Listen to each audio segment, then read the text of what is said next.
Now I'm going to start building up some of the lights here. The advantage of a color set really comes into play if you're doing multiple images along the same subject. Then you have the right colors to use each time. So my lights, I don't have to paint a whole bunch of lights, but I'm going to put some in. Move this color set out of the way. And I'm going to move the brush controls because I really don't need them right now.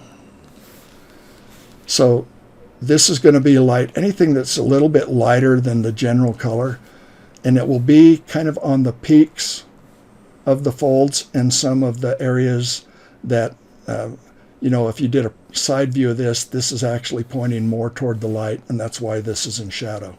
So I'll just start knocking these in. And again, with pretty straight strokes. This is, I actually feel that this is a little too light, but I'm going to let it go for a minute. And you get really, your highlights kind of get in these areas where you get a little bit of pinch and there's a turn in the fold. So this one, there's a little fold that goes up there. That pinch is wrong. And then right here, there's a highlight that runs up right along there, and then it'll run up.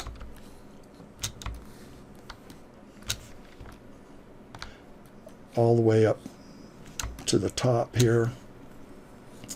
And technically, once I get done putting in these highlights, these will be the smallest group of values in this particular painting.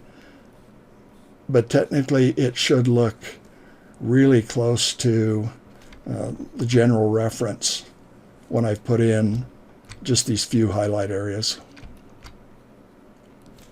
If it doesn't, you're not paying quite enough attention to the darks and the midtones.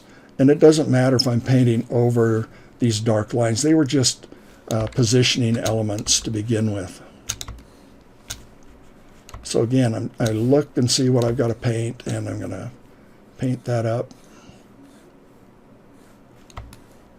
And this same thing, this will actually bend in a little bit. Even if it bends in, I will paint it straight, because as I blend some of these edges, you'll see that they go a little softer. I've got this little bump edge, so I'm going to go ahead and paint that.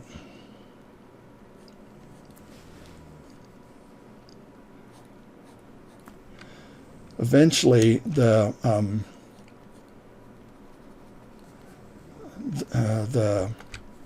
sorry, I can't chew gum and walk at the same time either. The guidelines will become a distraction to me. Now, this edge actually curves in and out, so this is the back side of the fabric there. So I'm going to just pull that slightly darker, and then I want to keep that edge, and so I guess I'm not going to go darker. I'm just going to keep this so I can make it loop around and show that it is part of the back side of the fabric. And I will start going back and forth and using midtones, those to change any of the borders or anything I want. So this one's a lot more curved. I'm going to go ahead and turn off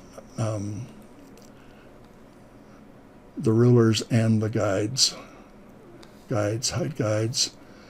If you show the guides in this in Painter or Photoshop and you start snapping to them, then you're going to want to make sure you turn off snap, because that can be really distracting. So I am using some of my darks again. Don't be afraid of your darks, but I'm going to work halftones back into them. I'm still trying initially to maintain this range of 3 values. So some lights come up around this,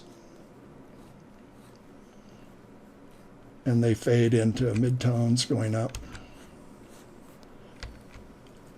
And then kind of lights on this peak.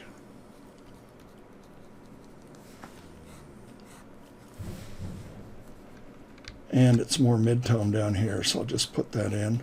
I'm not worried yet. I can see the reflected lights, but I'm not worried yet about them. They don't help define the form as much as you would think. You know, I guess you would call some of this core shadow on here, but I don't try to think in terms of that. Mostly all the time when I'm painting, I try to think of light, dark, and mid-tone. The problem with thinking as far as core shadows as being special is they're often overdone, and so they start drifting into the light side of values in whatever you're doing, and they can't be that. They're in the shadow side, and they've always got to be in the shadow side. But there's a tendency, because we put so much importance on them, of bringing them into the light side. So a little bit of light coming down here, but not very much.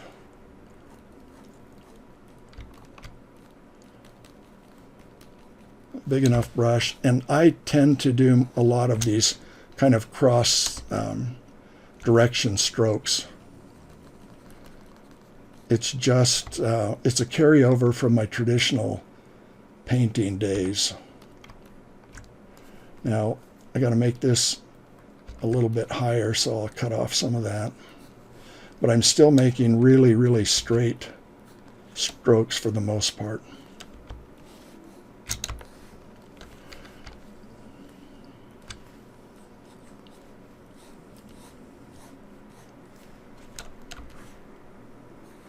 That's dark.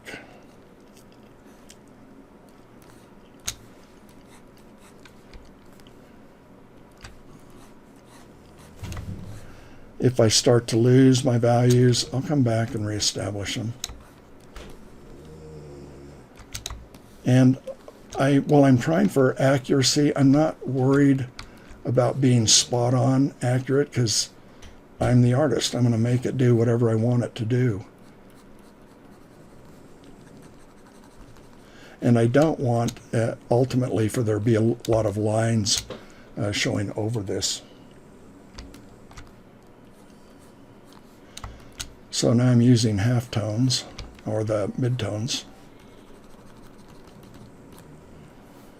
Now get the darks down here. And because I saved that initial clear the background selection, I'll be able to erase all of this stuff pretty quick.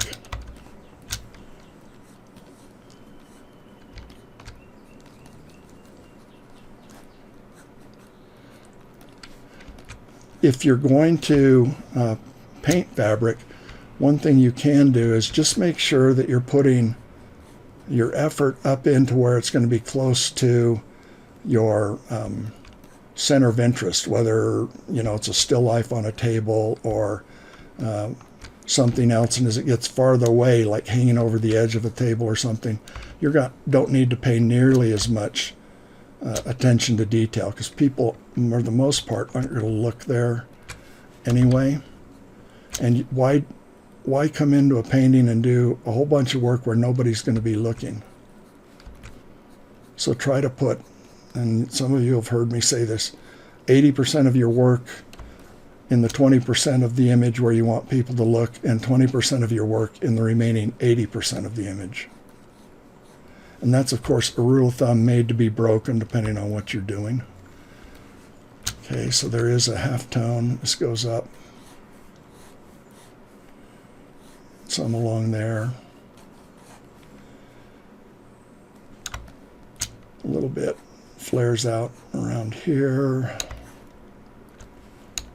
A little bit under here.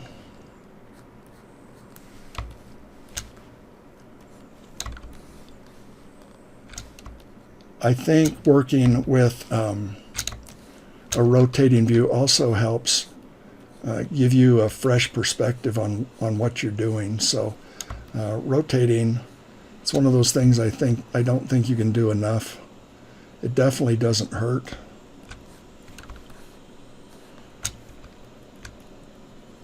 I'm going to leave this side over here pretty dark. I made this hanging down fold right here too big. Do I go in and fix that? I don't know. You know, it depends on how important that is to me. I would probably say that that's one of those optional things, because if you do this, which you kind of will be, if I'm not comparing it side by side to the original reference, I'm not going to know if that is the wrong size or not. So put your attention, pay the most attention to areas where, if you don't get things right, it will make a difference, not in areas where nobody's either going to be looking or anybody's going to be caring. Okay, then I have to come back in and with, again, the darker colors, get back some of these deeper areas.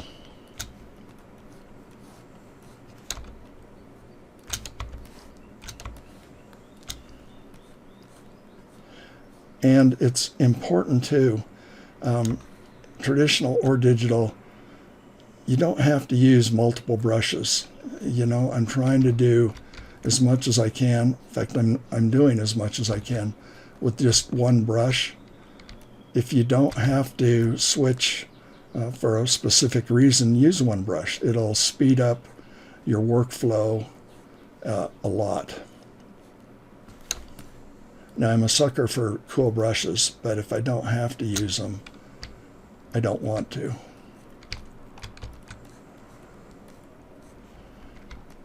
Okay, clean that up. So now, if I zoom out to thumbnail size, I got a fair representation of what that piece of fabric looks like. If you're doing just something quick, a quick study, a concept of something, don't do any more work than you have to on this. There's a point of diminishing returns where it's just not worth, working more and more on top of it. I'm going to clean this up and work a little bit more. My highlights are a little bright, so I'm going to take those back down. You can see, though, I still have probably a much crisper series of lines than the original, but it doesn't break up the fabric and make it look like it's just a damp, limp, loose rag hanging over the edge of something. The thinner your fabric, so linens, cotton, like cotton sheets, and I guess you could even say all the way up into crumpled papers, the thinnest, best example, the folds are really, really crisp, really, really, really straight. As you get to thicker fabrics, so heavier canvases, velvets, really heavy things, the folds do curve and droop a lot more. So this one I'm going to load it and clean off the background. Then I'll start refining this. I'll probably put in a few little folds here and there, and then I'm going to start showing you how I would put some texture across this. So most of this as a demo on doing fabric, this is the basic stuff. Let me load that selection. Load the selection, and it is through the background. Okay. Now, see, this isn't going to work, so I might want to come in and add that or take it away, add it to the selection. I'll hold down the Shift key. And honestly, I don't remember. I need to take it away from the selection. So, Alt key.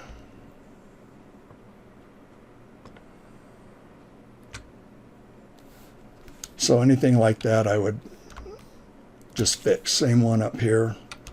Alt key. So I'm cutting into the background.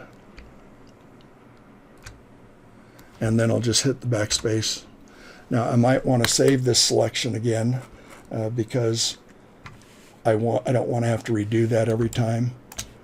There's a little sloppy on the background, but let me click on this, Control, select, invert,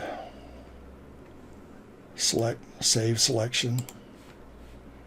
clear background 1.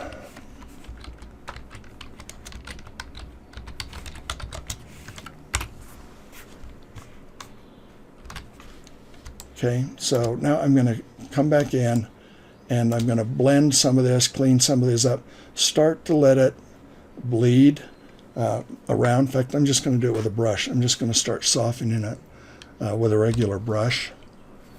So I'm going to work on this big droopy fold right here. I'm still going to be using round strokes, or I mean straight strokes to do this. But I'm still going to try to make sure that I maintain that this is a dark value and not a light one. And I'm not going to quite come in and get the wrinkles yet. But if I use this lower opacity brush, I can visually blend these without having to come in and do it. There's some benefit to that in that blending can get sloppy and kind of too soft looking real quick. So this isn't necessarily a bad way to do it. But you can do, you can adjust what you're doing to your subject. I'm going to go ahead and lighten or take down this highlight a little bit.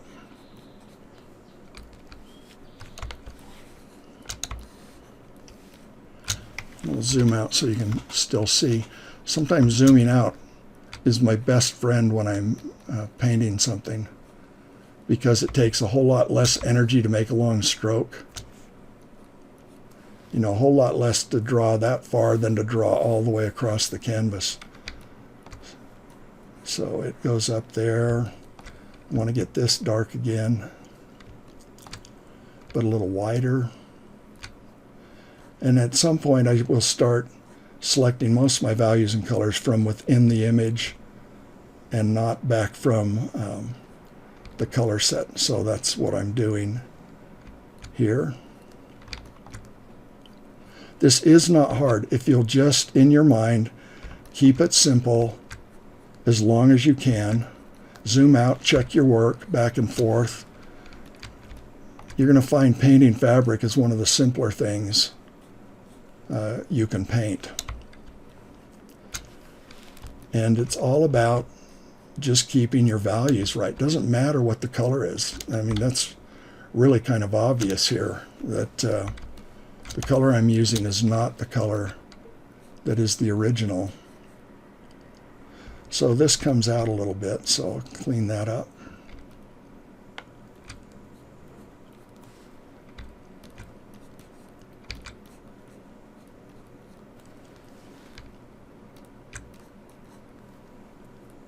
There's usually kind of a highlight when you get one of these curving folds. And I guess too, it's important to say, you can look at this and you don't need all the little wrinkly things to understand what you're looking at. So learn to recognize the difference between wrinkles and folds. Bring that up and over just a little bit.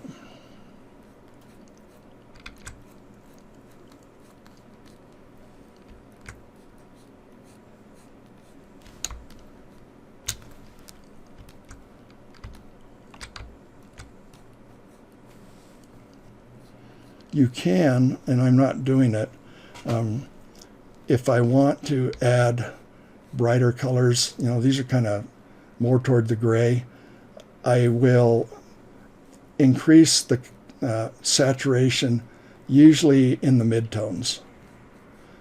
Bright lights will burn out color, and you don't see a lot of color in shadows. So if you want to increase bright color, so like, let me select this and get my color up here. And in the color wheel, I think I showed this, but in case I didn't, when it comes up default, it's going to be just probably in RGB, these sliders. I changed that to hue, saturation, and value. So now I've got my mid-tone hue. I picked it here. And if I want to increase the saturation but not change the hue and not change the value, I'll just move the saturation slider up some. And you can see the little dot in the color wheel moves. Rarely do I try to go beyond halfway toward full saturation. Try to stay usually kind of in the lower half here, unless your color scheme really demands it. So going back to this one, I'm only going to go up to about here, but you will notice a lot of difference in the stroke as I make it. But I think the hue saturation slider is your friend. So zoom in, and I'm going to add this to the, so same value. It strangely enough looks darker, but it's, let me move, see if I can move it next to the other, move there. So you can see it looks darker, it's really not, but it's kind of fooling you into thinking it is. It's just against this gray, it's a lot brighter. And that's, of course, the wrong color. But if I put it on here, you can see it's not changing the value at all, but it is making the color more intense. Don't do it until your values are set originally. One of the biggest, I think, problems with digital is, you know, you do have 16 million colors and you're just tempted, so tempted, and I am too. I want to use every damn one of them in my paintings, and that's not always a good thing to do. In fact, I don't know that's ever a good thing, especially with greens and yellows. Okay, so this is the dark I've got set. Now it's not looking so dark, so I may want to darken it just a little bit. So again, in here I don't want to change the saturation or hue, so I'm just going to lower the value, maybe down about under here a little bit more. And I'm going to go ahead and add that. But this will be for these darker values that I want to get in. So rotate it around a little bit, get this out of the way. So this dark right here, I'm going to come in, and I'm using a bit smaller brush because, yeah, this is where I'm starting to put in some of the detail. And then I'm going to put in the same dark value as it goes along this edge and then up into that fold. So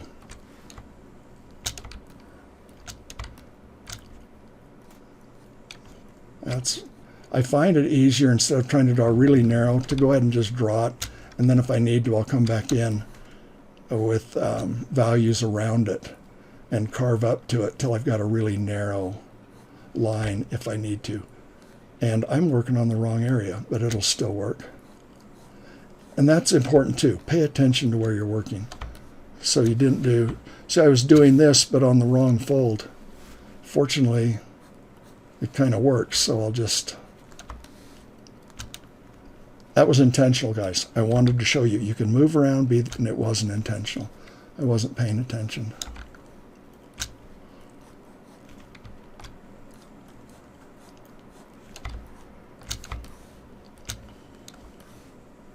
And then down to this bottom one. Most bright light, or the real darks, tend to be on, well, now it's the left side of this image. Okay, so I've already darkened that, but I should bring it down some more, but it's probably not the darkest dark, so.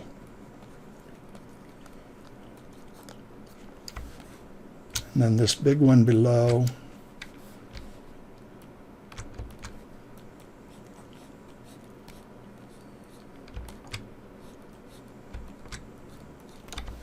And then this big long one here. And I'm going to zoom out to do that because it's a lot easier. Maybe not quite as accurate, but it's sure a lot easier to draw that long shape when it's smaller. That one probably.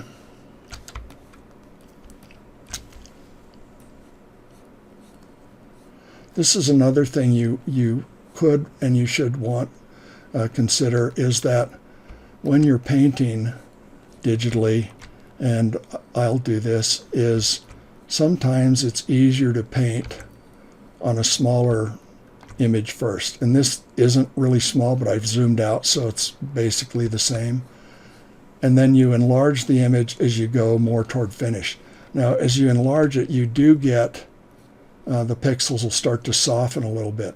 But if you haven't gone in and put in a lot of detail, that's not going to make any difference to you because you don't have the details. And so the shadow sides can get quite a bit softer as you paint, and they'll look correct.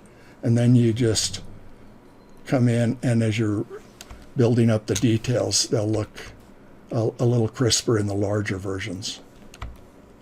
So I got to get rid of that or bring it down. And I'm constantly scanning around this whole thing to make sure I'm trying to bring up all of it at once. I don't want any one area to start to appear finished too early. There is a tendency, traditionally and digitally, to start focusing on one area way too soon, and you will do it and zoom out, and it won't look like it's part of the painting, because it won't be part of the painting. You'll have spent too much time working on one spot and not bringing it up as a whole.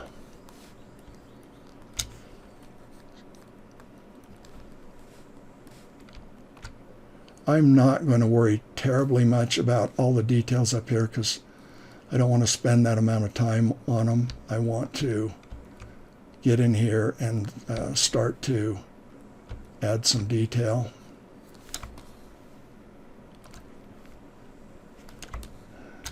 This should be fixed just a little bit. I'm still pretty much staying to what I want of maintaining a kind of 3-value light-dark mid-tone relationship, with the mid-tones being the most, the darks being probably the least now, and the lights starting to come up into it. I don't want to get things too evenly balanced. It'll kind of look boring if you do that. And I'm going to save it right now, and then I'll start recording again because I'm at about 30 minutes on this one. So F10. Any questions?